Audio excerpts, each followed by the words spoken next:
Okay. Good evening, all. I am Dr. Nitesh Fasale, and I welcome you all to the Pan India's 8th discussion forum meeting, which is also the first ever case study based discussion forum meeting from Pan India.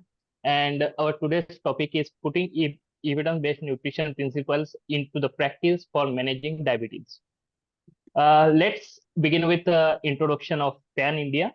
So Pan India, that is the Physicians Association for Nutrition, was established in 2022 as a part of Pan International Network, and Pan India aims at educating healthcare professionals on the role of nutrition in the management, prevention, and reversal of chronic illnesses. Also, it aims to raise the awareness among general public and to expand its international network to update knowledge and to collaborate with organizations working in the field of nutrition. Our mission is to integrate nutrition specific intervention into the healthcare system of India by empowering healthcare professionals with tools, techniques, and know how to treat their patients with the power of evidence-based nutrition. On our leadership board, we have Dr. Niklas Oppenreider as a co-founder and a current chairman of the board at Pan International, Dr. Alan Kornberg as an advisor to Pan India, and Dr. Regina Shahin ma'am as a medical director of Pan India. There is a strong medical Pan team structure include doctors, nutritionists who contribute as a program manager, ambassadors, volunteers, and also international team who are actively involved at various capacities.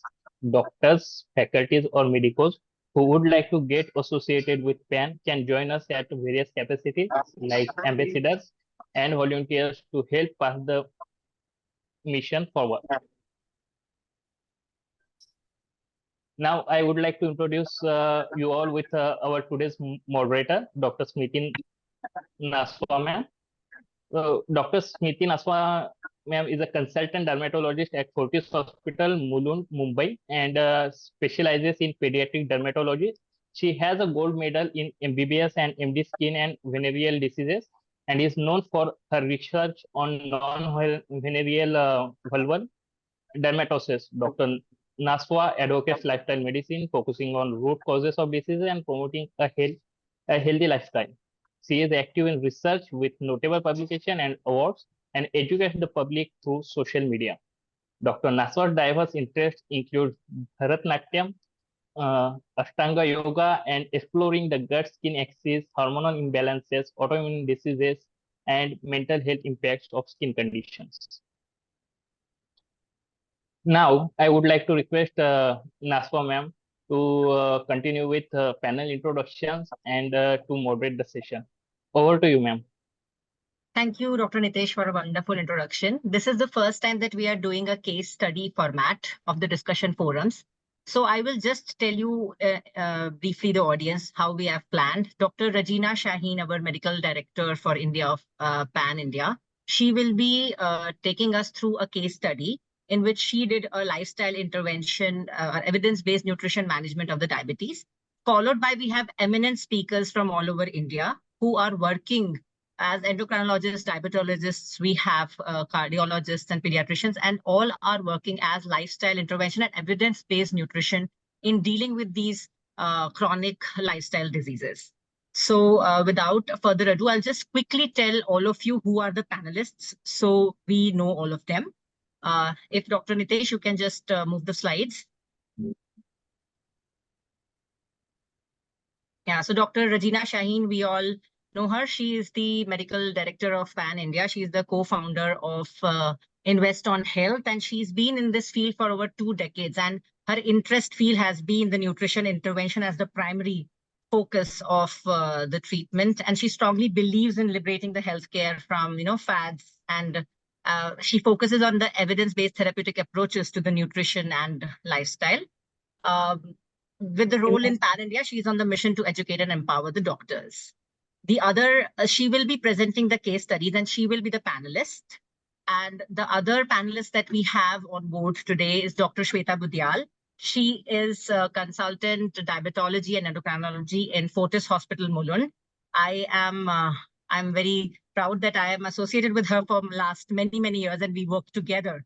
And both of us share that we try to, motivate the patients to for the lifestyle interventions and the evidence-based nutrition. She has done her MBBS and MD from KEM Hospital in Bombay and fellowship in bariatric medicine from University of Ottawa, Canada. Her interest diseases are pituitary diseases, osteoporosis, polycystic ovaries, parathyroid, and adrenal disorder. The next panelist is Dr. G. Rajendran, who is the department head of preventive cardiology in Coimbatore PCGI-MSR. And his focus of his team is the primary and secondary prevention of the cardiovascular diseases. His expertise in cardiac rehabilitation and lifestyle intervention, promoting cardiovascular health through education and innovative healthcare solutions. He's a founder, pillar, very important pillar for Pan-India movement. Next is Dr. Roshini Sanghani. She is the MD and founder of Resa Health, and she is an American board certified endocrinologist, diabetologist, and metabolism. She, in her telemedicine practice, she also works on lifestyle changes with the patients all over the globe, addressing the chronic condition. She's also written a book called as Turnaround Diabetes. Our next panelist is Dr. Varsha Shah, who is in Baroda, Gujarat. She is a pediatrician. She's also into adolescent medicine and lifestyle medicine, the most important age group where the obesity has now started coming up. So it's when you change this age group, you are at least having a better future for the globe. She works on lifestyle medicine, is a member of ISLM and PAN. Dr. Pawan Wadhavan is also our panelist, who is MD internal medicine and diabetologist working at Panipat and he is an MBBS from Maulana Azad, did his advanced diabetes course in Harvard Medical School and clinical endocrinology from Royal College of Physicians. He also practices the evidence-based nutrition as a holistic and important part of his therapy.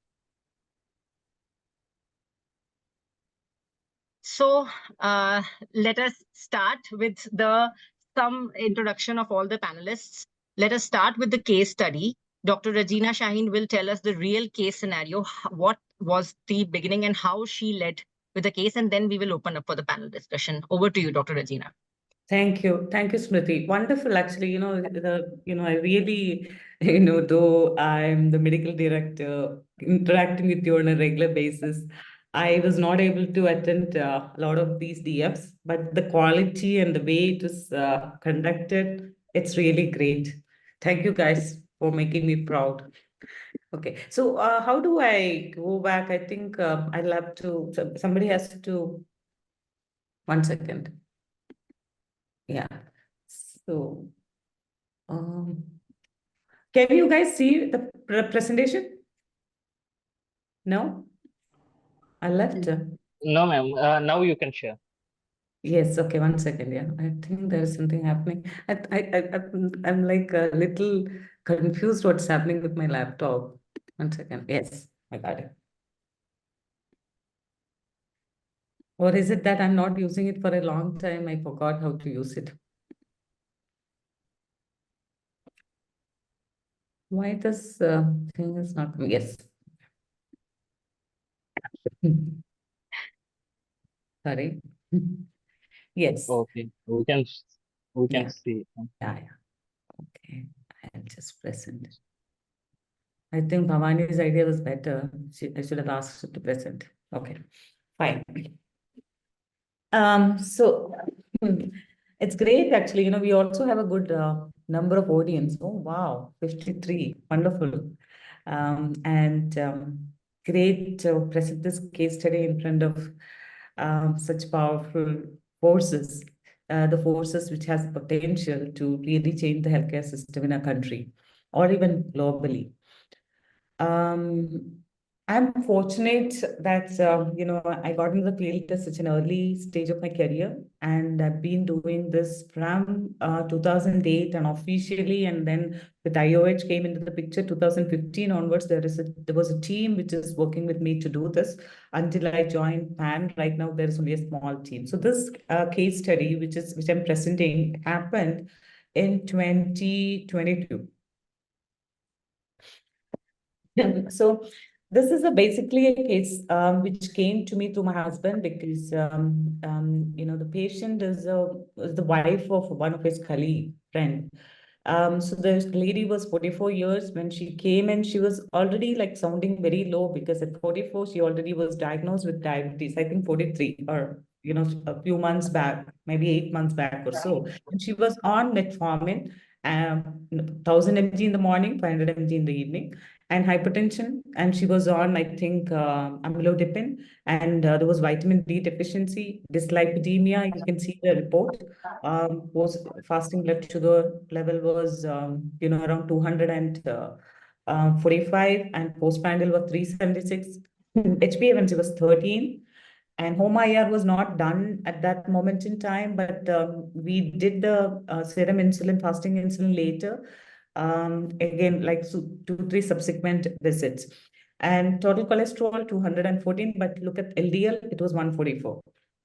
And her BMI was not very high. If you look at her, you don't feel like she's in the very obese category. She's overweight, but you can see that her LBM, lean body mass, was much lesser, and the fat content was more, and there was obvious central adiposity. And she also complained about excessive tiredness, low mood, and also like a lot of anxiety. We see a lot of anxiety, not only because of the health condition, because she also have a teenage daughter, and related that, I go through the same phase right now with a 15-year-old at home. So I can relate it much better right now.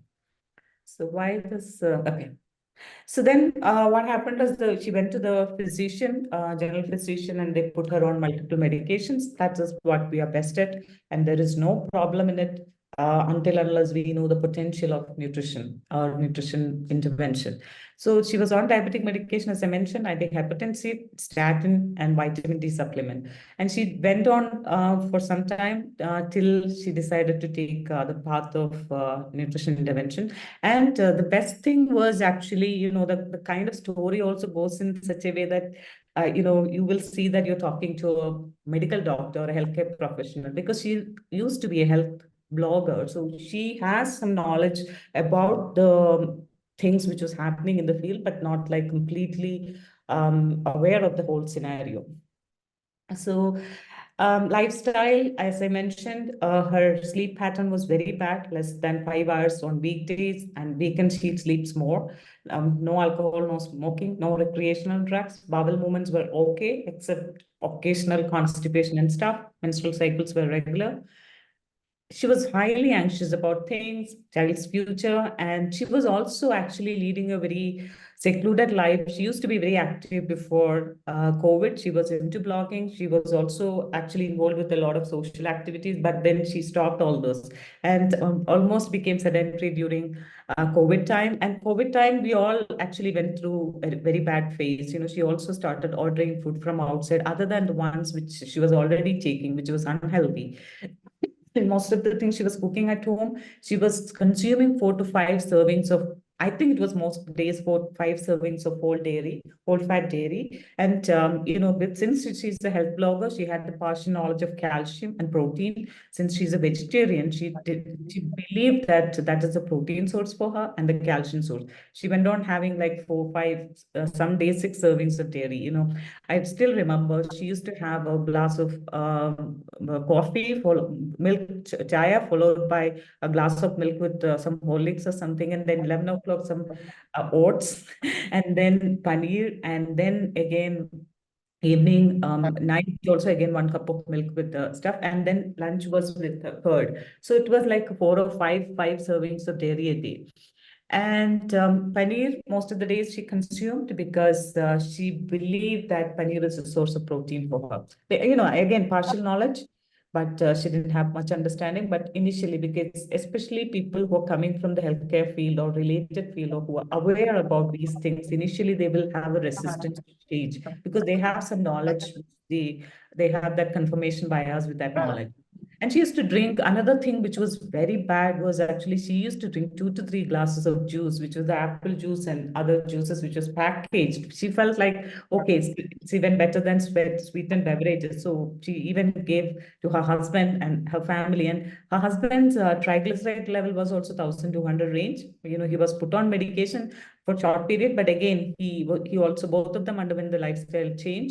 His triglyceride also came down to 100, with under 200 range in 3 months. So, and then eat deep fried food because every evening they felt like eating something. So in Bangalore, so Swiggy and Zomato is easily available, so they kept ordering stuff. White rice was highly another thing which she consumed 3 times a week, 3 times a day, twice a day as rice, and the other times as some kind of a dish made out of rice. Yeah. So as a lifestyle physician, when we come across such cases, the first thing comes to our mind is actually what are the causes? Here it was very obvious that we had risk factors were there, where the doctors put on medications like high blood pressure, dyslipidemia, high glucose, and stuff. And there was actually obvious risk factors, especially the proximal risk factors like the very unhealthy dietary pattern, physical inactivity, lack of sleep, these three, and then stress, unmanaged stress. These were the 3, 4 factors we identified. And yeah. So when we identified these factors, so she was mentioning that my mother or family history, there was a strong family history of diabetes and cardiovascular disease. So she felt like maybe that would be the reason. I just need to change a little bit so that I can manage with my medications. That was the thought she was having when she joined us. So the thing is actually then we had to make her understand because she understands English well and she also have some level of knowledge about the healthcare, the preventive part of it. So it was easy for us to tell her that, this is actually a situation which you created because of your lifestyle. There was a poor diet, sedentary lifestyle, sleep issues, unmanaged stress, leading to overweight and central adiposity mainly, and diabetes. Basically, we were mentioning what we normally talk in lifestyle medicine or nutrition medicine. We say that your genetics load the gun and the trigger is in your dinner table or your lifestyle. That's what happens. It's a very obvious case of the same thing. She was loaded with the gun because her family is having a high preponderance of diabetes and CVD. But if she actually, if she was leading a healthier life, she wouldn't have got this. Then we also helped her make her understand epigenetics and how the methylation happens and changes in the DNA structure happens, how these, the expression of these phenotypes happens and things like that. Partially she understood the stuff and she was ready to do that intense lifestyle intervention. So then actually there was a gap. So yeah, epigenetics and obesity, which was we had to explain to her since she's a partial knowledge person. It was easy for us to explain these factors. So then sat with her and told her like these are the areas we need to work on. Vitamin D deficiency, which was in the less than 20 range or 17 range or something. We had to put her on medication because especially in Bangalore scenario, we get sunlight only like 4 months or 5 months a year. And she doesn't take any animal products other than dairy. So dairy has very small quantity of vitamin D. So we had to put her on vitamin D supplementation. And we also put her on a multivitamin supplementation for 2 or 3 weeks. And she was on metformin for the first 4 weeks. We didn't reduce it the first 4 weeks. Once the FBS started coming down only, we started reducing, cutting down. So she was under calorie excess. It was very obvious with the juice and a lot of refined carb-based diet, and she was undernourished. But she was on a high calorie poorly nutritious food. In her case, it was juice, it was white rice, it was paneer, it was all the fried items. Many cases, it will be something else. Sedentary lifestyle, she was not having any activity at all, and delayed sleep, onset, all these issues were there. And sleep issues, we definitely gave very specific recommendations. I think within 4 to 6 weeks, her sleep also got better. Sleep, we normally give those guidances which we tell them, like basically, do a evening exercise 3 hours before the thing, morning, like sunlight exposure. Then blue light devices were one of her major problem. We asked her to cut it down by 10 o'clock. She started doing it. I think by 11 o'clock or something, she started sleeping. All those kind of guidance which we give normally for sleep correction, which was the first thing we addressed. No, I know she started having her meal by 6, 7 o'clock. So no high carb rich meal at night. Evening exercise 3 hours before. And then as I mentioned, no blue light devices, no bright light in the the sleeping room. And then we also gave some things like dietary thing, which is melatonin inducing. We all know that, when you're going to sleep, the melatonin has to go high. So there are some natural food which increases melatonin. So she was advised to take walnut. She was advised to take mushrooms and yellow corn, the sweet corn as soup in the form of soups, actually, which all would have helped. It all would have helped. So she started sleeping better. It's not like she was still getting around 6 hours, but uninterrupted and better sleep. So that's the first thing we worked on. And then we started working with her on her dietary adaptation. We didn't work on her dietary adaptation for dinner in the beginning because the sleep was an issue. And so then we put together the team. That time we had, even now I have like on-call physical fitness expert, which helps with some clients. So we have a nutritionist right now, Bhavani. That time it was, I think, Sahana, I think Bhavani was joined or something. And we had a nutritionist, we had a psychologist, PA expert, physical activity expert, with exercise and stuff. And there was a yoga expert, there's a yoga expert. She gives some few meditation sessions at the beginning, because most of the people, especially women coming with these kind of multiple metabolic diseases, always have a very high element of emotional disturbances, which is unmanaged. So that is the first thing which we address. And then we also provide some kind of a mindful meditation videos, which we ask them to practice in the morning and evening. Even with clients, even now, even for males, we do that actually, because which can help them to kind of address their emotional issues. So motivational interview, every lifestyle physician who has gone through lifestyle medicine course know that actually it was, for this person, again, I'm telling this person, it was easy, just like you're dealing with a healthcare professional, we could really talk. So, ask, first thing is actually all of us in the 40 age group, we all go through this kind of a phase, you are at a phase, your, child is growing and she has her own opinion, your husband is busy, and, like all those kind of relatedness, like that is something, but you still need to kind of find your path. You are a blogger, helping her to get out of the feeling that you're not good for anything, and help start making some, solid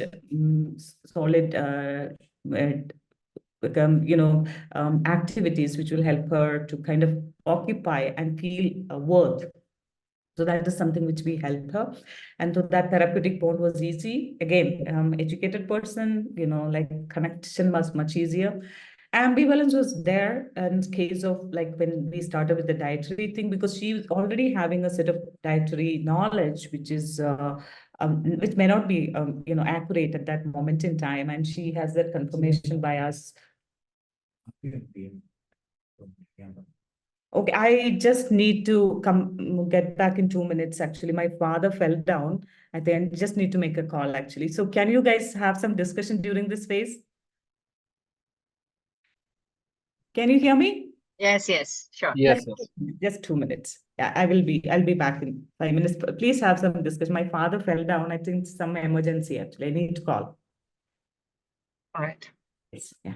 Okay. Yeah. All right. So what we are going to do now is that I'm going to open up this for the panelists. And we have got at least the pre-phase of it.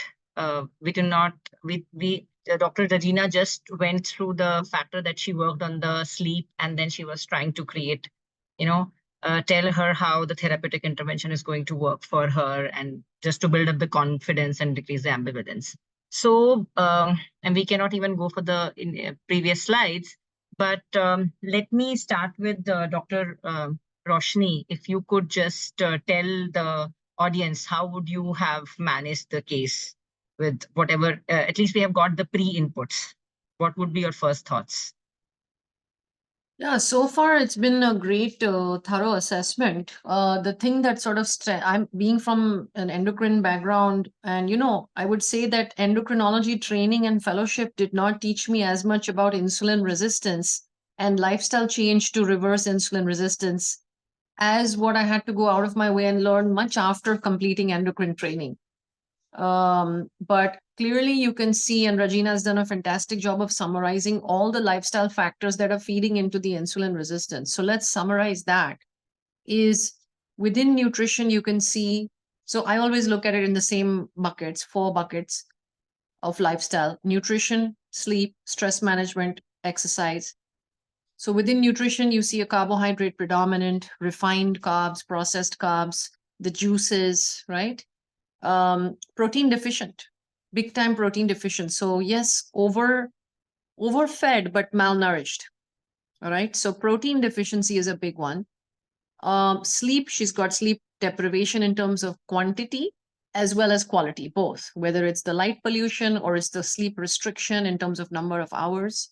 She's got the chronic stress, chronic hypercortisolemia. So you've got 3 hits causing insulin resistance. And then the fourth one, which is sedentary, losing muscle with just not exercising and having baseline age-related muscle losses. So within this, you have 4 contributors to insulin resistance, which then the spectrum goes on and it becomes diabetes. You're seeing the HbA1c, which is glucose. But years and years before it hits a glucose number, it's already been brewing in the insulin resistance. So what I found interesting was her lipid panel.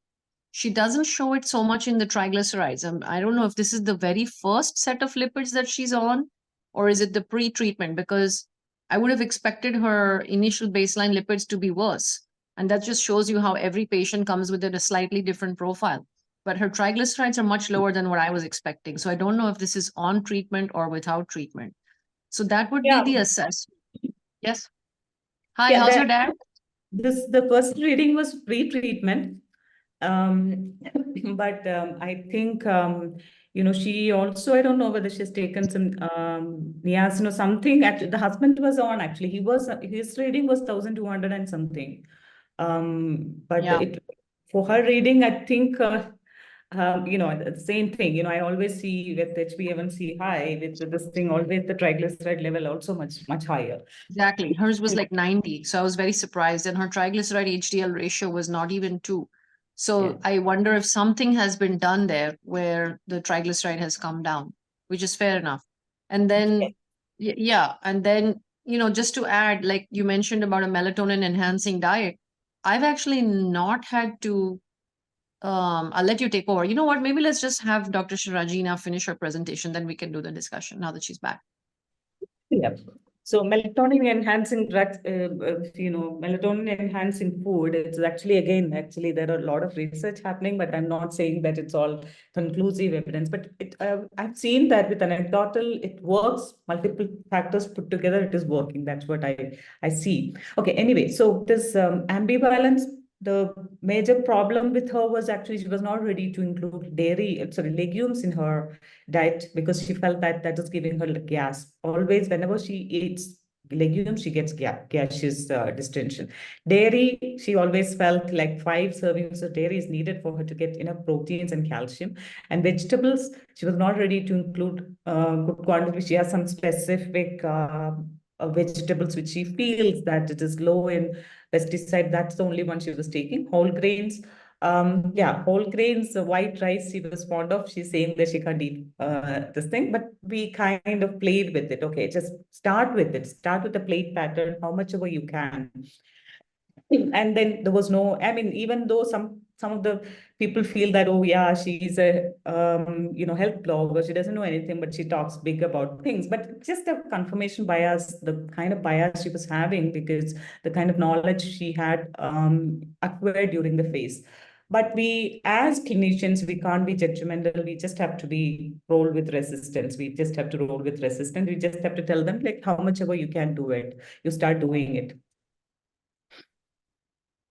So this is something which visually we represented. So we helped her to make her understand that, like certain areas, me and Roshani and other endocrinologists may have differences, but it's not, it's very small part of the difference. We all agree in larger part of the picture. So the food was actually high on saturated fat, trans fat, sodium, sugar, and trimethylamine oxidase, TMAO, because she was having very high consumption of saturated fat, trans fat, rich food from dairy, and also a lot of packaged food and the juices, which was high in sugar, a lot of fried items. At the same time, she was low on the legumes, nuts, seeds, and whole vegetables and fruits, whole grains and all. That I already told. She had the bias towards that because she felt that she was giving her. She knows that she needs to be taking higher fiber food, but she always felt that that was giving gaseous distension and a lot of other troubles. And I remember her telling that a few times, she also started taking some fiber supplement, I think fibogel or something. I remember, but I don't know. She hasn't told that it was consistent. Once in a while, she was taking.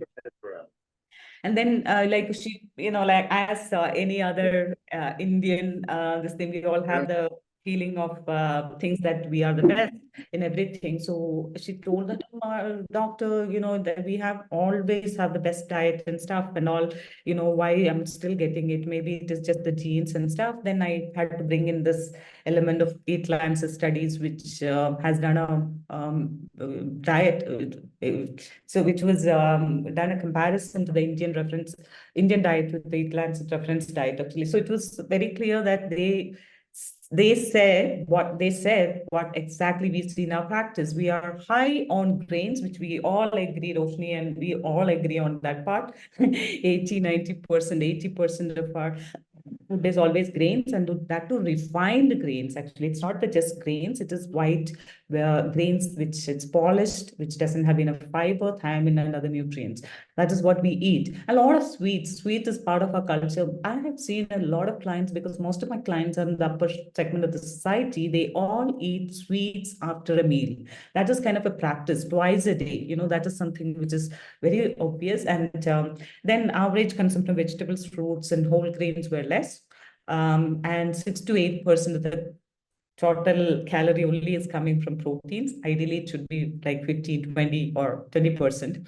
The reference diet, it lands at reference diet saying that 29% of should be proteins. But on an average, we get only 6 to 8% of our calories from proteins. That is because we overconsume our grains, and we don't focus much on the legumes part and stuff. And we also eat a lot of packaged food.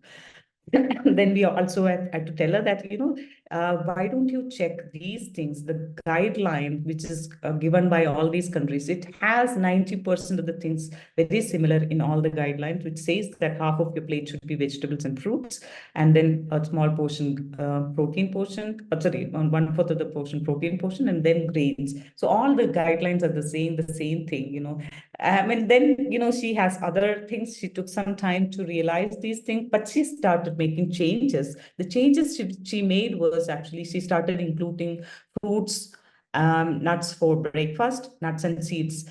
The nuts which she included were almonds, walnuts, and then seeds were chia, flax powder. Every meal she included flaxseed powder. But again, you can see that milk. Every breakfast has a cup of milk, that thick milk, that yellow milk, which we get in Bangalore, which is high in fat, high fat milk. Then she also included a lot of salads for lunch, green leafy vegetables. She started including, but it was not adequate. Cutting down all the juices and fruit juices and fried snack, that was something which happened beautifully. And that something, then after a week or 2 weeks, she told me that, Doc, I'm feeling much better. I feel much energetic. I feel positive about my life and stuff, which also gave her the kind of positivity and things to continue on the lifestyle. But she was not ready to cut down on her milk. She was still on 5 or 6 servings of dairy a day, paneer on most days, 50 grams, because she felt like that was a protein thing. And at the end of 1 month, I didn't tell them to take it. Normally, I wait 4 or 8 weeks, but she went and took the reading. Fasting blood sugar came down to 105. So it was like 243 or something. Total cholesterol 159. Yeah, triglyceride also again came down. LDL still was a little on the high side because the doctor, the cardiologist, I think, I don't know whether it was GR or another cardiologist whom I consulted. So because of her family history, father died of this thing. So they wanted to keep the LDL value within less than 70, but that didn't happen. And yeah, you can see that I think every Friday and Saturday, she started taking FBS, PPBS values. She started seeing those values coming down. That itself was a motivation for her. And the second motivational interview was needed because she was not ready to go on few things. One is white rice, she was not ready to go off. Okay, she wanted to, she felt like when she's reducing her rice, she's feeling very weak and low energetic. Dairy products, she was not ready because calcium and protein. And then we had to help her with understanding about protein, because she's a vegetarian. We had to help her with vegetarian or plant-based sources of proteins in a large to a level where she had multiple options. And then dairy and SFA content. There will be controversy in this, but we had gone ahead with the American Heart Association's 2018 guideline, which says that saturated fat is causing atherosclerosis, which is coming, even if it is coming from dairy or even coconut. So both of these things, she was using coconut oil and coconut milk extensively because she has a Tamil, Malayalam, Kerala connection. So she was using both. So we had to explain these things, and non-dairy sources of calcium. That was very difficult because somebody who's quite used to drinking milk to get the calcium, she's shifting to something which is like a seeds, sesame and chia seeds and other things, took a lot of time. This is the slide which we help her to make her understand. So dairy gives protein. It also gives you saturated fat. So these are the saturated fat numbers. So we always tell people that protein, the package matters. Ensure that you are having a protein which also gives other nutrients like fiber, polyphenols, and other stuff, and less of saturated fat and trans fat. So this kind of made her, but she was not ready to get convinced, but she was telling that, okay, I'll try and see whether I can bring it down to one serving. But I still feel that my calcium, I will start having problems with my thing. My mom has osteoporosis. All those kind of stories came in, but she was ready to go to less than one. This is the one I was talking about, dietary fats and cardiovascular disease. Presidential advisory of American Heart Association, which came in 2018, because there was a lot of confusion about SFA, which came in after the cholesterol myth. Many of those a few studies and many of those books which came in, which especially in the medical fraternity, which created a lot of confusion. So we had to share this. And this article, I think they have analyzed 365 studies in the same segment and then came up with the conclusions. And TMAO, actually, this is not a major thing, but sometimes to scare or to make people feel that, oh, it's not good to have large quantities of dairy. It is good to show this kind of a picture. Milk has choline, but again, it is much lesser compared to other animal products, but it is still better to show them that, this can also cause problems and lead to metabolic diseases and atherosclerosis, heart attack, stroke, and stuff. And the corrections were needed because protein, she felt like she needs, we all need around 40 to 50 grams for her thing, 40 or 50 or even 60 grams. So she was under the confusion, like, how do I get my proteins? So then we had to help her understand that lentils has proteins, and all the set of different things which was protein rich in the plants, which we had to explain to her. Some of the things she included in her diet were basically lentil. One serving of lentil was every day, and 3 times to 4 times she was on a soy product, which was tofu. And tofu was also helping her manage her premenstrual things, and also she was actually getting into a perimenopausal age group. That was helping her. Actually I still remember, again, because she was educated. I shared an article which was a study which came, and Dr. Neil Bernard has given an explanation regarding that particular study, with how it was helping to manage premenstrual symptoms, actually, sorry, perimenopausal symptoms.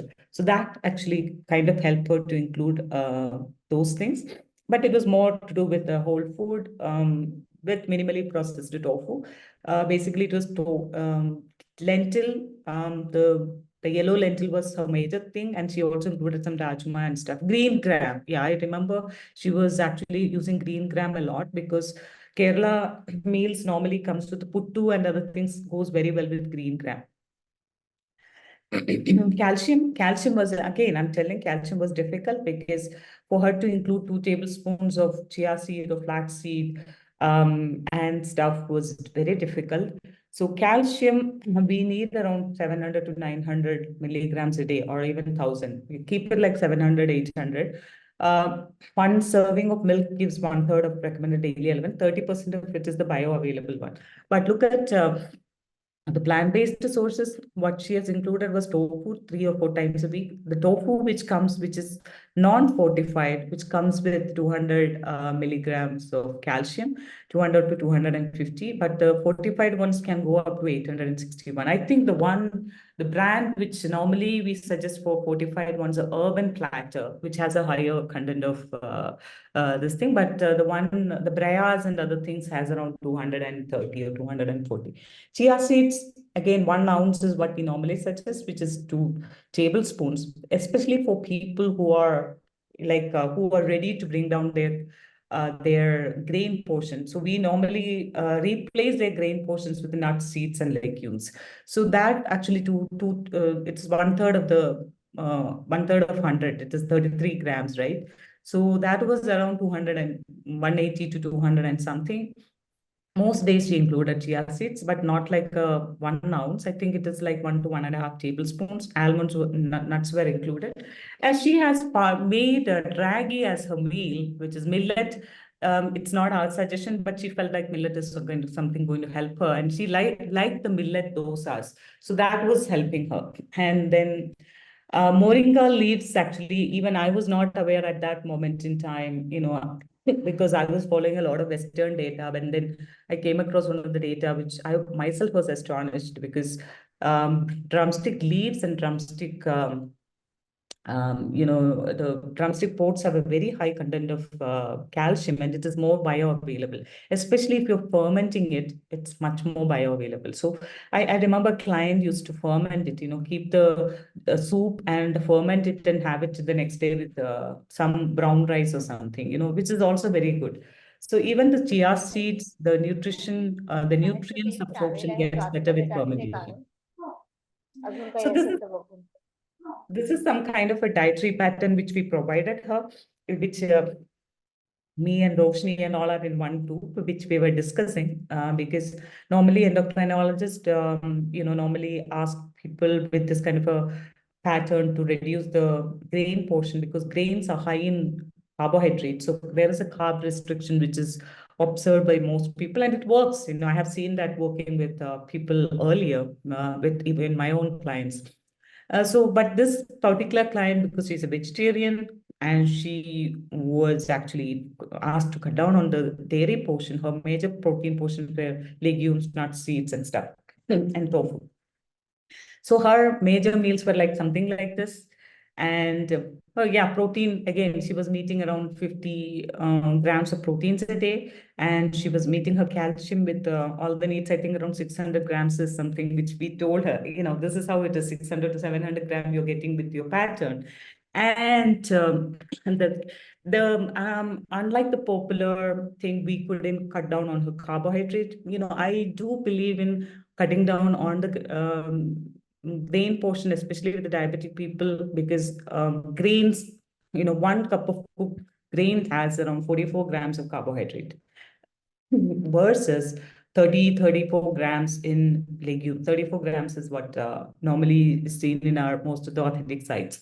But in this case, it was not possible because she wanted to have ragi, she wanted to have millet, she wanted to have quinoa, many of the things. So on an average, her carbohydrate intake was around 170 grams, which is much above normally endocrinologist says 100. So it was around 170. And this is how, that was the kind of recommendation we gave. And this is how her meals were. That time we used to have the app, IOH app. We took it out for the time being. You can see that how her meals were placed. Most of it is like makana, nuts, seeds, legumes. So you can see the ragi. In ragi itself, when she makes the dosha, she used to have beetroot and beans as a paste and make it like that. She got into another extreme of the really healthy cooking. So this is how a meal plate used to look like. Dairy has come down to 1 serving. That was the curd, which was she was having for lunch. So you can see that none of the plates were having milk. It used to be every morning and night she used to have 1 glass of milk. You can see the value. Oh yeah, in between I forgot to say, because once the FPS started coming down, it was around 110 range. We asked her, you can always discuss with your endo, I think diabetologist that time, and cut down. But she, on her own, she took it off actually in around 5 weeks actually. The rest of the months, she was not on any medications. So this was the value at the end of, I think it was May, June, July, August. So 4 months.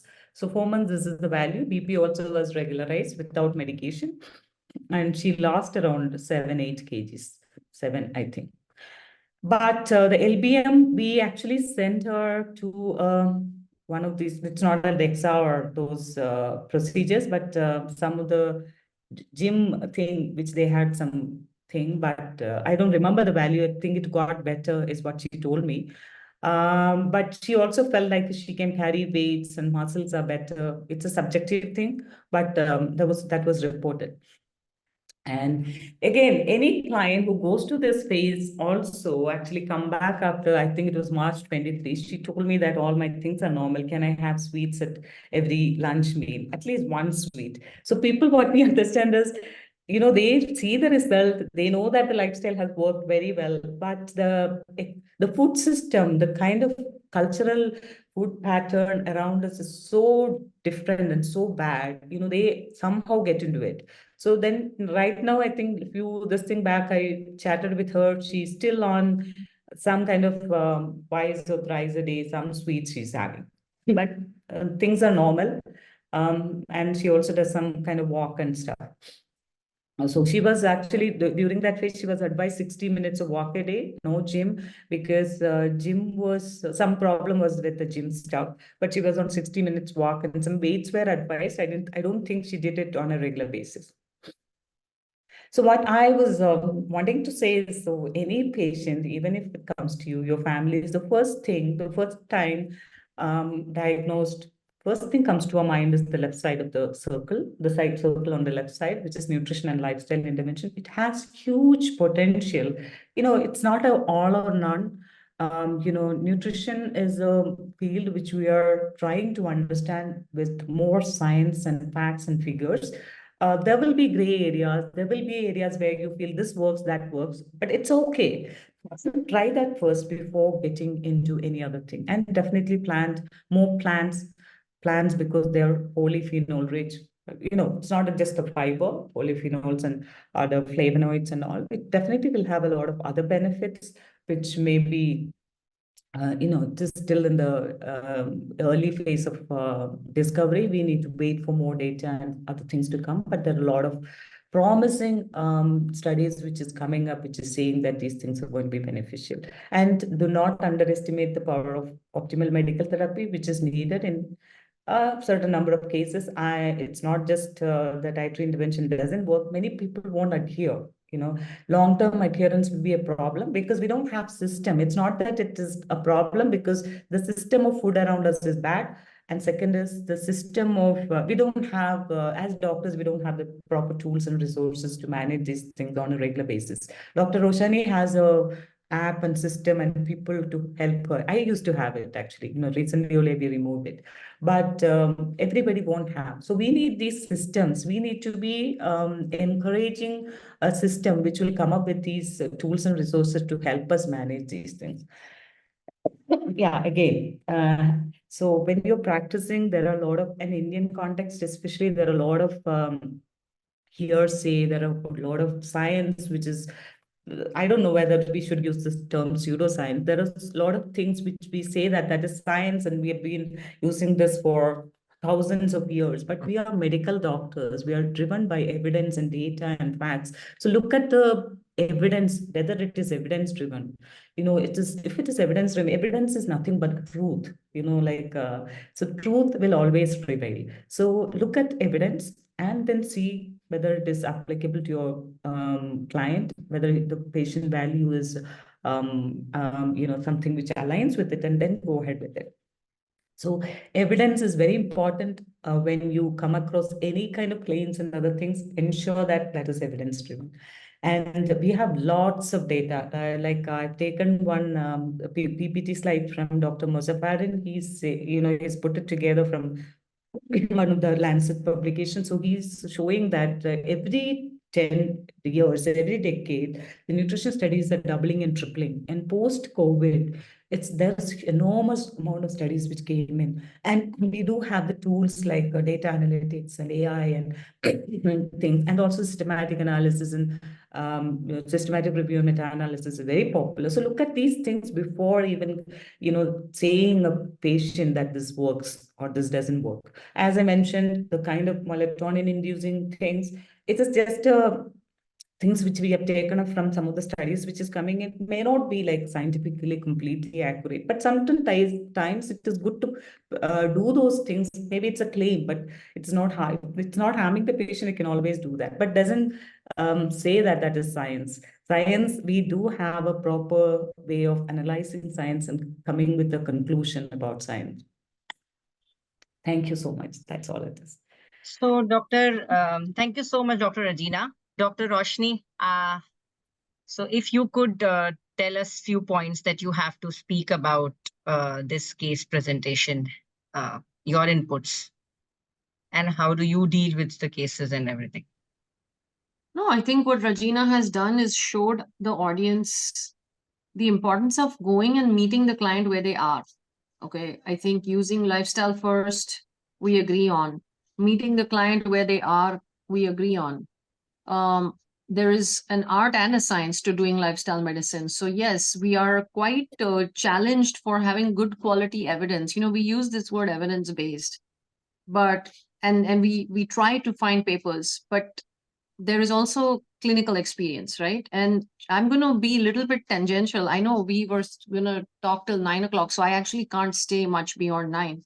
I'll just put a few points of what everything I agree, what Dr. Regina has done with her client. Now the question is going to be, chalo, she did well, she's doing good, 4 months, it's great. We all know diabetes is much more than a 4-month project. And the adherence bit, that concept is an important one. It's not just about getting one HbA1c to flip around in 3 months, but how do we help people build something that they can actually keep as a way of life? Then only it's lifestyle change. If you can't adhere to something, it's not lifestyle, it's a diet. So in that sense, we have to help people develop what they will define as their lifestyle rather than us telling them what to do. And I'm really happy that you referred to motivational interviewing. So I'm India's first certified motivational interviewing trainer, because as you rightly said, Regina, doctors don't have the skills to help people change habits. And I'm planning to actually start. If anybody from this audience wants to sign up, actually, it's a free thing, but you have to attend all the sessions. An online training, there are limited spots. You have to commit to being there for every single session. It's on my LinkedIn. But motivational interviewing training is going to be given in July and August online. Excellent. Free. So go find my LinkedIn profile. I posted it a few days ago. But you have to commit. It's Tuesday evenings, July to August, 7:30 to 9:30 p.m. And there are limited spots. So that helps physicians to work with the client to move forward in a way that the client is feeling bought into, rather than having them adhere to something we are asking them to do. And I was lucky to be exposed to motivational interviewing in 2005 for the first time. And it has evolved a lot in the last 20 years. So in 2005, we had this mnemonic called DARES: develop discrepancy, avoid argument, roll with resistance, express empathy, support self-efficacy, DARES. And now it has changed where we don't even use the word resistance. So a client is not resisting you. They have better things to do than pay your fees, come to your room and sit there and resist you. They don't want to resist you, but they have needs, they have beliefs, they have ideas, they have concepts, they have values. And in that sense, I have been able to work with people who don't want to be on plant-based, for example. I know that might be contrary to this group, that plant-based is the holy road. But if we're going to talk evidence, there is evidence that you can achieve results with plant-based. There's also evidence that you can achieve it through other ways as well. So I think that helps me give people more options, that let's work with what you want to do and what you can see yourself doing for the rest of your life. And my only point to make about the melatonin, I'll just end because there are so many panelists who've taken our time to be here, is I've never had to give a specific diet for a specific hormone. Like, they'll say serotonin boosting foods, melatonin boosting foods. This, I think, sometimes can become a bit reductionistic, where the vitamins and neurotransmitters that we have isolated in a lab, we are now reverse engineering and trying to prescribe the food that's rich in that amino acid. So to be more oversimplified, is what I've seen is when we make sure people get enough protein, and that's why I'm so obsessed with counting protein, and I'm not okay with, I used to do plate method. Now I'm not okay with only plate method because we could still overestimate what our protein is. But long story short, when we ensure that people are getting 1.2 grams of protein per kg body weight through whichever avenue they want, plant, animal, supplement, whichever way, good quality proteins, their sleep improves and their mood improves without us having to give sleeping support or mood support, antidepressants. In fact, those who are on psychiatric medications, sleep aids, mood stabilizers, they come and tell us, I was able to down titrate my sleeping medicines, my supplements, my antidepressants under medical supervision. They were able to down titrate. All we did was, from an endocrine, metabolic, diabetes, and insulin perspective, was fix protein malnutrition. And all these other things started auto-correcting on their own without us specifically saying, eat this food or eat that one food. We were just focusing on the macro, which was protein. And my one pet peeve about millets or grains is we say whole grain, but most Indians are not eating whole grain. If you're eating a jawar roti or a nachni puttu or something, a ragi puttu, it's not whole grain. It's not whole millet. It's powder. It's been powdered. So some people are scared of protein powders, or we shouldn't have, but they're eating carbohydrate powders all the time. And millets or rice or wheat or buckwheat or any whole grain that has been turned into a powder is no longer whole grain. The entire glycemic profile has changed. So people would need to do their CGMs, they would need to do their glucometer checks to observe. And that's how you can partner with your clients to help them make this informed choice, what's working on my body. Because you might take ragi for calcium, but what's it going to do to the glucose, right? So I think this becomes very nuanced and very individualized one by one. And hats off, you took a very tough case. You brought her A1C down without medication. Fantastic. Thank you, Dr. Roshini. I do agree with a few of the points, especially the the melatonin thing, that was just, certain cases I do, play some kind of a tics, and it's not a trick, it was just helping her, you do this, you get better. So that was a placebo effect, which was giving her that one. And proteins, I do agree that we need to be counting proteins, especially with the diabetic conditions. But, plants, it is easy to get proteins. Third one, I do agree that the kind of things which we think whole grains are not really whole grains. But a few of the things which we get in our local market here, which was coming from a monastery here, some of the powders, which was powders, and it's in ragi. So this woman, I still remember, she used to grind ragi to make the stuff, and few of those things. And those things were actually much more whole grainy than the ones which you get in the market. So that's what actually the food system definitely needs a makeover. It's what we are getting, and what the claim says is not exactly what we are ingesting inside. That is true. I totally agree on. On this topic of millets, can I ask Dr. Shweta Budyal to just, because she's the endocrinologist in Fortis, so maybe we can have her thoughts also in how she does. In my understanding, and I want you all to correct me if I'm wrong. So I agree, when you are taking it as a roti, it is a processed form. But if you take as a millet rice, would it be a lesser processed form? Of course, the grains are the cultivable things, but say, for example, you are actually making the batter for your idli dosa and you're taking the millet in the seed form that it comes. Probably that's there, better than the roti. And I would like to call Dr. Shweta Budyal to give her inputs on this case and any pointers that she wants to say. Right. First of all, I must congratulate Dr. Rajina. Very excellent case. Can you on your video, Dr. Shweta, so that the audience sees you? It's on. It's Oh, I'm so already sorry. on. I hope I'm audible as well. Yes. Good evening, all. So that was an excellent case. Newly detected diabetic, severely hyperglycemic though, but responded quite well. I think diet is the fastest working medication for diabetes. You give sulfonylureas, you give insulin, give metformin, all of that will take a couple of days to weeks time to get the sugars under control, but reducing carbohydrates, calories, that works the fastest. Within 24, 48 hours, the sugars, in fact, can come down more effectively. So in my practice, what I do is like take a detailed dietary recall, and most of the times patients who are severely hyperglycemic are consuming loads of carbohydrates. A person who presents with such HbA1cs, you go into a bit of diet, like for example, what they eat, what kind of structure they have, you will figure out in a couple of minutes that there is a lot of carb being ingested. So you cut down on that, and also the source of carbohydrates.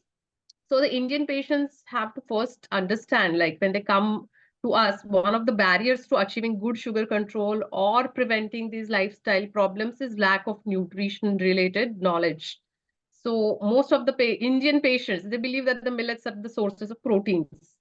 No, Yeah. so you have to like literally teach them what is fiber, what are oils, what are proteins, what are carbohydrates. So millets are basically carbohydrates, complex carbs, more rich in fibers compared to other grains. Because of the, I think the most important thing is the millets are very tiny grains. So there is surface area to starch which is like packed inside. Compared to the bran or to the grains which are very big in size. They have a lot of starch packed inside and less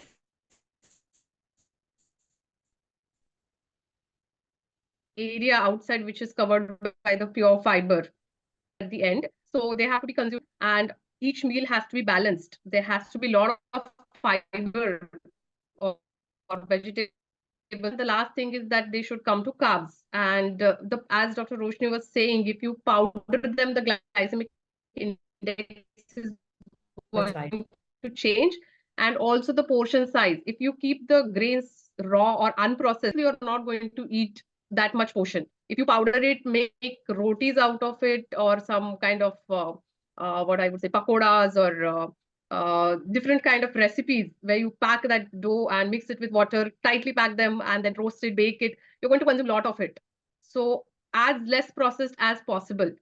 So any recipe which has more than 3 ingredients, anything that has more than 3 ingredients which you're not aware of what it is in terms of its contents, or I know these coloring agents, preservatives, they all fall into the category of processed food. And lesser we consume, better for our health, because most of these are harmful for our body. They might be carcinogens, or they may be endocrine disruptors.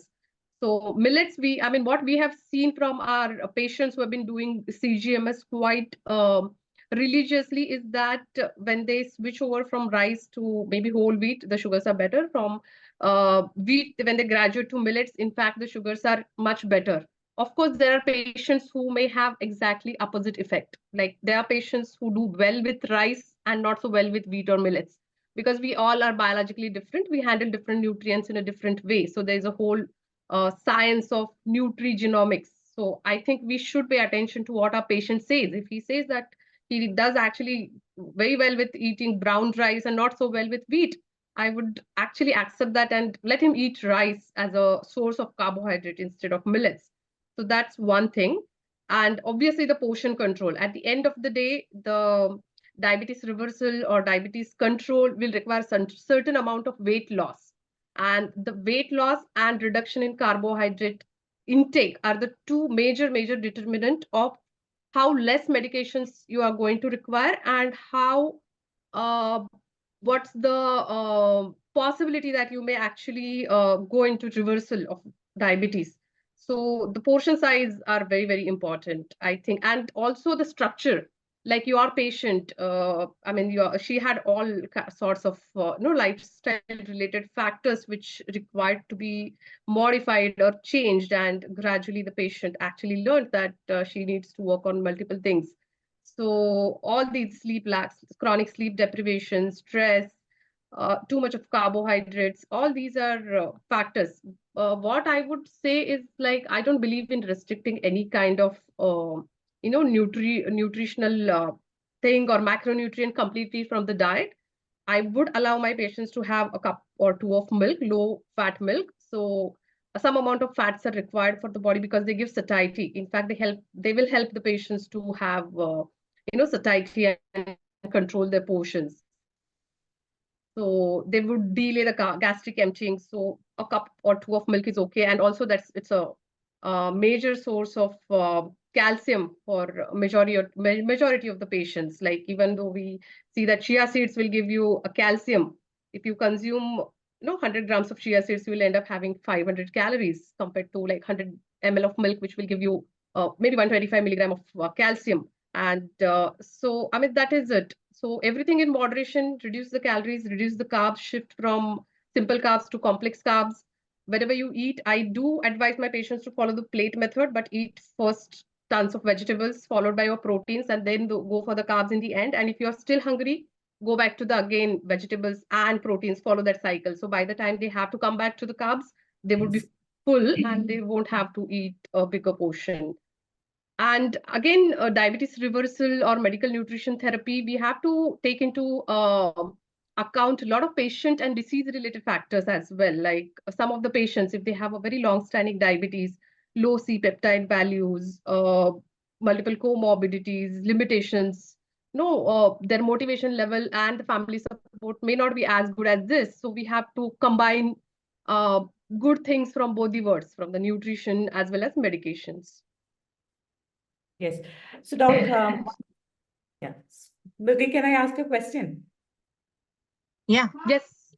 Doc, actually, so what is your take on whole fat dairy? You mentioned that that's a fat source. So, Low fat dairies. yeah, you said low fat dairy or whole fat dairy? Low fat dairy, as in cow milk or skim milks. Yes, So yes. the calories would go down, but they would still get some proteins and fats as well. Yeah. So And yeah. when we look at the science behind nutrition, I mean, we are not going to have level 1 evidence from all the studies. It's yeah, we do have gray areas. We do have. So I think in the end, we have to apply our common sense. I mean, that's the most important I thing. totally agree with you on that. See, I have seen result with the low LCHF, low carbohydrate, high protein diet with people in my early practice, like 2015 to 2017, 18 and all. But I'm seeing same result with people who are having carbohydrate at 170 grams a day. Definitely the pattern has changed. Like a small portion of grains is what they're eating, large quantities of polyphenol rich colorful vegetables and proteins and colorful vegetables and fruits and nuts and seeds and all. So there's not only the single way of working things. There is always multiple ways of working things. What's your take on a high carbohydrate diet, which is the carbohydrates is predominantly coming from whole complex carbohydrate with a lot of fiber, soluble, insoluble fiber, and the colored veggies and fruits, nuts, which is giving polyphenols or those phytonutrients.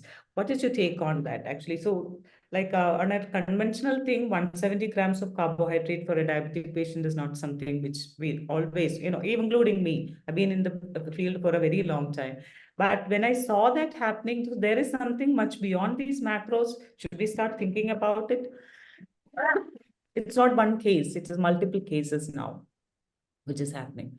So in the case of this that we are having about, now we are talking about fats and everything. So I thought that in the in the case of the lipid, you had taken help of Dr. Rajendran, and he being in the preventive cardiology field. So I would like him to have some points, and I know Dr. Roshni wants to come up with one of the points that she had to speak up. So maybe I can ask Dr. Rajendran to go first, and then Dr. Roshni if she had one point to make. Sorry to interrupt you, ma'am, but Roshni ma'am is leaving. So can we take her question first? Sure, Dr. Roshni. Yeah.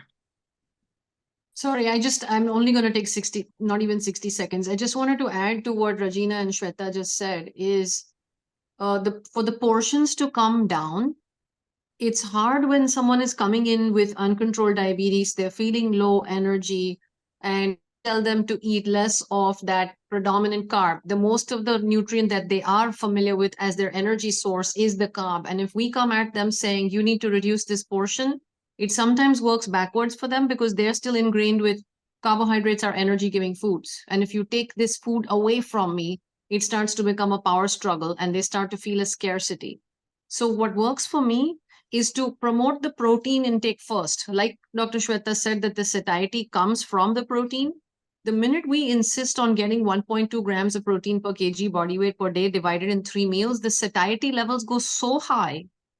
They themselves tell me I'm not able to take those carbs. So the portion control comes by getting enough protein and satiety, and then automatic carbohydrate reduction happens. And we don't use a calorie approach at all. We definitely use the carbohydrate insulin model approach, not the energy balance calories in, calories out model. I'm going to stay to hear the cardiology input and then I'll leave. I won't interrupt you all now. I'll just exit once I hear the next panelist.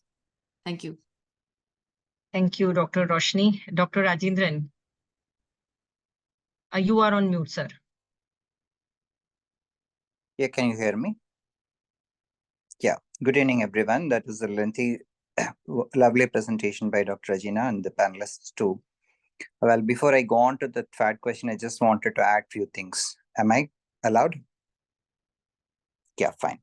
So as a cardiologist, before getting into this lifestyle measures for a given patient, as we all know, adherence is always a problem. So I would always like to have assessment of her target organ damage. So one of which will be definitely on the ischemic heart disease, peripheral vascular disease, retinal. Okay. So a quick question as to her effort tolerance and her symptoms. And I think everybody must have a baseline ECG, good family history of IHT. That's going to help us to actually say whether the patient is going to be on a long term, at least a small dose of statins or not. Okay, because if the patient has already evidence of atherosclerosis, we cannot trust on their promise, whatever they say, I'm not going to be taking medications. That is something which I would like to take into account. Second thing is, our questionnaire has a portion for likes and dislikes of the patient. So we get the list of likes and dislikes. So we would like to work on those likes part than the dislikes part. Now we don't talk in terms of proteins and fat and all those things unless the patient himself is insisting on that, because most of the patients we get are really not very well educated. So we work on the things which they like the most. Okay. And the third thing is to go slow approach. Like this is not an active ischemic heart disease. This is just a beginning of, this is the first time the patient has been virgin diabetes, basically. So here we give the option most of whether to go on at once or a gradual approach. Majority of the people go for a gradual approach. So it's not a one-step approach. When that comes, we always have 3 stages. And the last stage is where we tend to remove the things which are to be removed actually. Like, for example, Dr. Ajina many times told that the patient was not willing to give up milk, all dairy products. So that comes as the third step. The first step will be to increase whatever is possible to increase. Say, for example, the patient has not been, many of our patients will not be using a lot of vegetables. So vegetables will be the main first thing to be stepped up.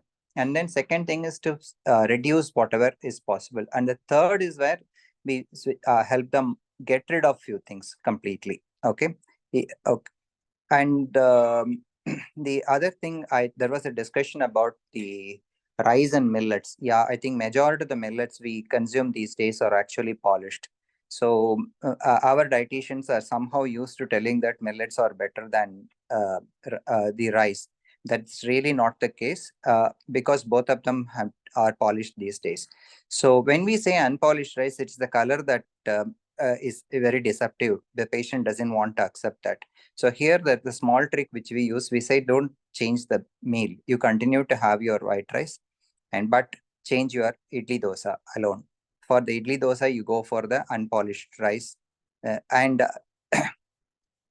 that really helps because 2/3 of the patient's simple carbohydrates are changed. When we insist on changing the rice part of the meal, it never happens. But when we change it, when we request them to change it for our idiyappam or appam or the idli dosas, they actually change easily.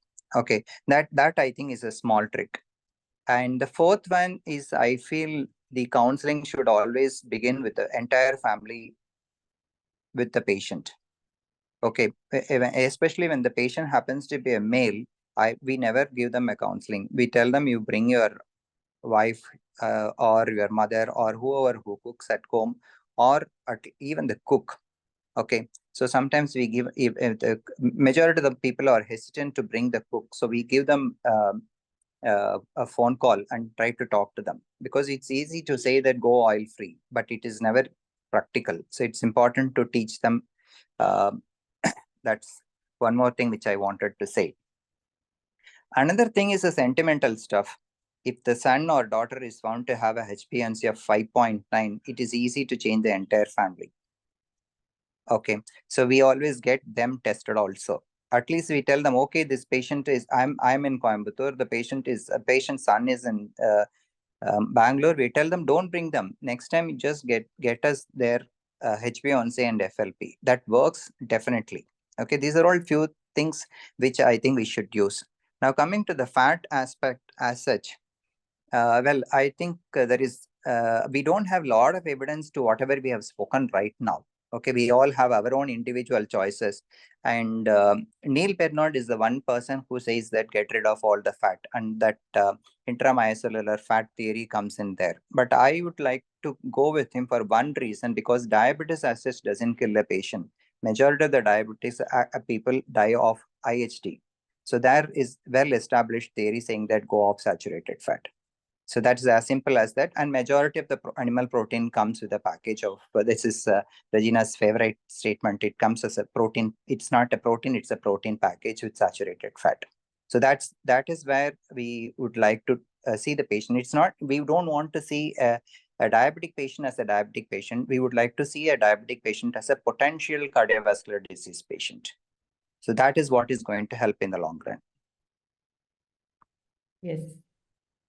Yeah, Thank that you, is Dr. Rajendran, on these notes. And now that Dr. Rajendran has told that, if we get to have that son or the daughter having an HbA1c in 5.9, a pre-diabetic range, the whole family changes. This I see in my practice also. And that was one reason I did pediatric dermatology, despite not being a pediatrician, that if I can get to change the child, the family changes, it's more motivation. So it's a good point to get Dr. Varsha here, who is a pediatrician. And the obesity, the root cause starts very early. It starts becoming diabetes maybe a bit later, but maybe the roots are coming at the level where Dr. Varsha is seeing, or maybe when as a skin specialist, I'm seeing the acanthosis nigricans.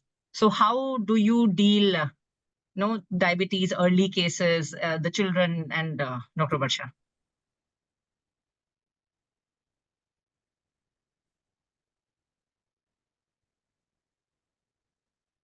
Okay, I cannot hear Dr. Varsha. I think it's anybody stuck. hear? Her video is stuck. All right. So where I practice, Okay. am Yes. I audible now? Yes. Am I audible now? Yeah. So where I practice, we are in the dairy capital of the country. So we are seeing, I'm practically seeing type 2 obesity-induced diabetes a lot nowadays. The main reason being over here, the consumption of animal food is not that great other than dairy, but the consumption of processed food is very, very high. And of course, the consumption of carbohydrates is also very high. So carb consumption is high because if you ask the parents, they will proudly say, my child eats 4 chapatis or 2 bowls of rice, but they will not say how much vegetables. Vegetables are used like they are used to just vegetables, fruits, and legumes and dals. So that is where we see a lot of childhood obesity, which is then leading to insulin resistance and type 2 diabetes, especially after teenage, like after 15, 16.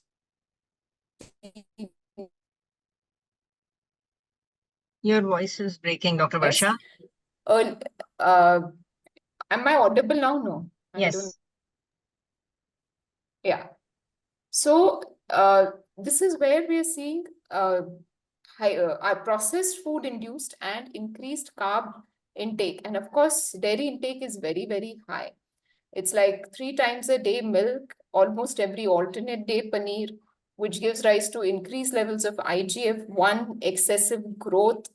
And we are seeing a lot of hormonal problems, whether it's acne, whether it is early puberty, whether it's insulin resistance, whether it's obesity, when it comes to increased consumption of dairy products, especially along with sugar and high salt intake and processed food intake. Right. So on this note, I remember that there was this Label Padhega India movement, and even Dr. Roshni was also part of it. So a lot of it is coming through the hidden things that I think if I can, talk about one point, that few things that we all as panelists are agreeing is that can be the beginning for many of the audience who are, initiating this lifestyle interventions in their diabetes. So I would want all of you to at least give 1 or 2 points which you all agree on this. And also if you have any inputs about intermittent fasting as to do you include it in the diabetes management or not. Any of the panelists who wants to go first about few 3 to 4 crisp points, as the last points for the audience.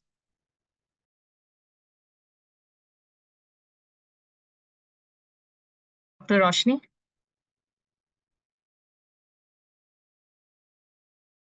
Yeah, if no one's jumping, I'll jump in. Yes, so for me, the key take home for all my clients is low carb, count your protein, as long as there's no CKD 1.2. If there is CKD 0.8, do the protein first, then automatically the carbs reduce. Tracking becomes important. And Doctor, I know you mentioned that for the men, we educate the women. I actually insist that for the men, I educate the man. We need to get the men involved. This is no longer a woman's job. Women go to college the same way men do. So women are not getting culinary training. Men need to be as informed about what's in their tiffin and what's in their plates.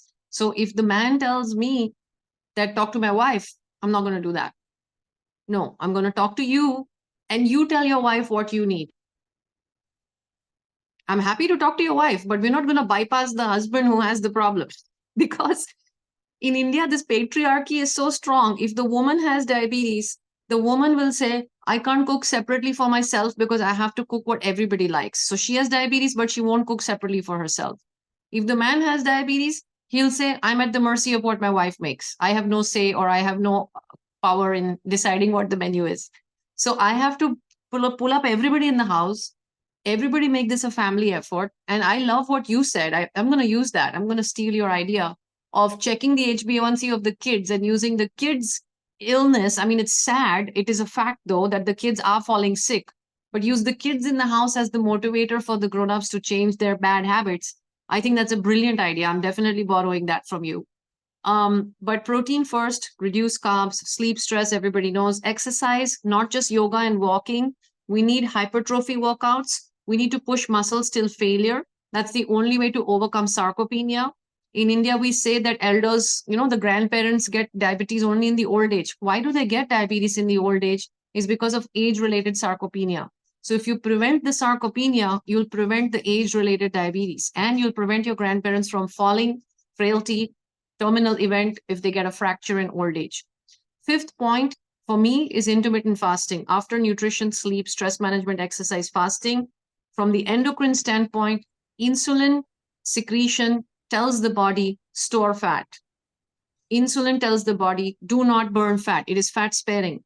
So if we want our people to lose weight and we put them on a calorie restricted, high insulin environment, you're going to slow the metabolic rate down. That's why the calories in, calories out model has failed. Calorie restriction with 5-6 small meals a day, I've never seen anybody achieve sustainable weight loss. So the way that works for us is to reduce the number of insulin spikes, reduce the number of mid-meal snacks. So we don't do mid-meal snacks and five inputs a day. We do 3 main meals a day. So you have 3 insulin spikes. That allows for low insulin periods during the rest of the day, because only when insulin levels go low enough will your fat burn process be able to start. Otherwise, insulin is signaling the body to spare fat, store fat. The only way to access the stored fat is in low insulin state. That is the whole science of intermittent fasting. The difference between the calorie restriction that comes from fasting is calorie intake is 0, insulin input is 0 or minimal, and therefore you can access the fat stores. But calorie restriction keeps insulin secretion on. And so you're stuck. You cannot access your own funds. It's like your bank account's been frozen. Dr. Varsha, would you like to come in with your 4 or 5 crisp points, which you will say, and or maybe one? I want to come up with a consensus. Like one, I think the processed and the packaged foods go out. And then secondly, the intermittent fasting is, I think, majority of us agree with.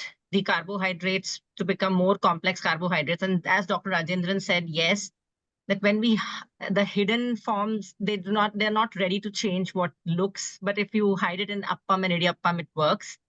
Anything else that Dr. Rajendran you want to say, or Dr. Varsha? Yeah, Dr. Roshni, I think I made it a point that it's a family counseling. When it came to men, I said include the women, because that message doesn't get passed on to the family. That's the main reason.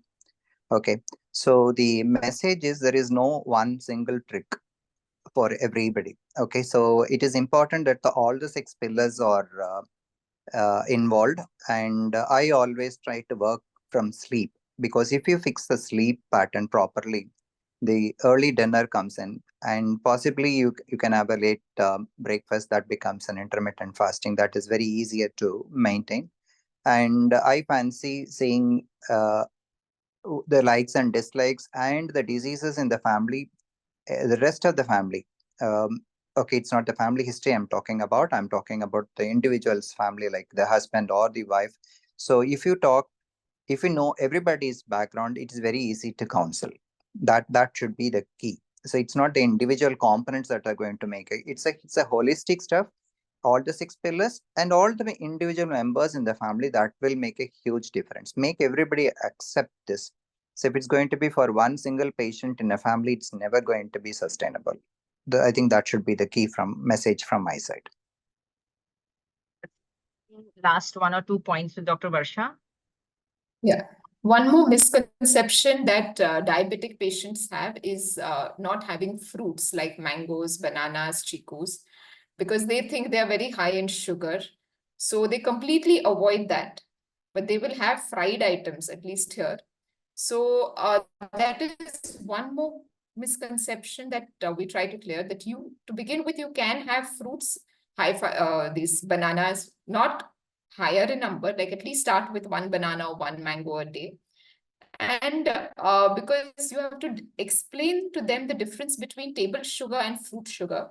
Fruit sugar is bound to fiber, water, phytonutrients, and vitamins and minerals, versus table sugar, which is devoid of everything else. No water, no fiber, no nutrition. So table sugar would spike your sugars, versus fruit sugar, where the spike would be flatter.